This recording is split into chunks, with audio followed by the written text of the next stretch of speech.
My name's Beau Neilson and I run Phoenix Central Park.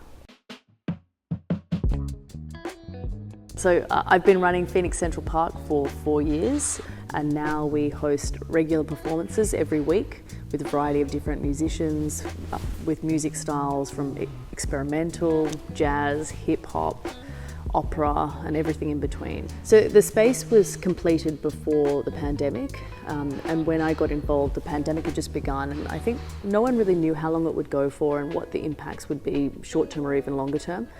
So at that point we had to focus on things that we were able to do. So we did quite a lot of short musical captures of one song at a time, where local artists who were within the small district were able to be featured and perform.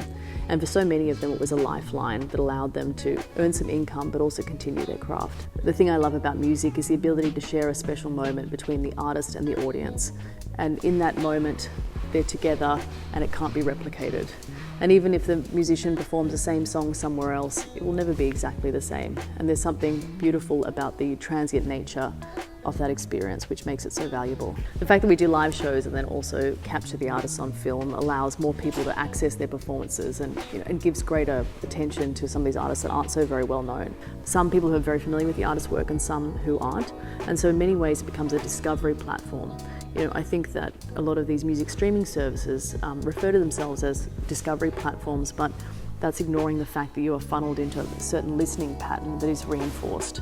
And it's very different to get out of that and to be exposed to live music and take a risk and see something that you might not be familiar with and then realise that you really love it.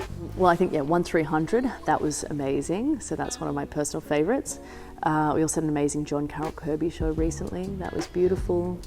Sarah Mary Chadwick, an extraordinary New Zealand musician, did a beautiful piano piece. That was just a really special, vocal performance and a really engaging, unusual show. We've had so many. We've had hundreds of performers through and hundreds of acts.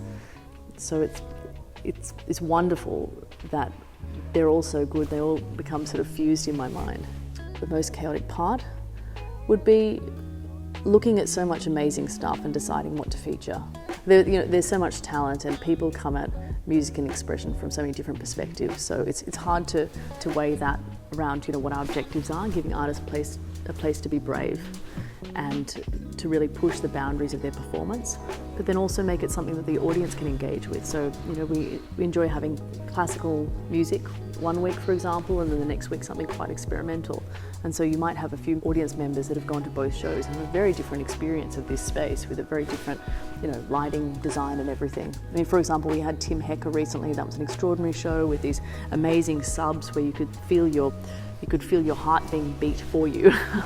And that was an amazing performance. So I think the balance of those two different experiences makes it unique and certainly allows audiences to push themselves as much as the artists do.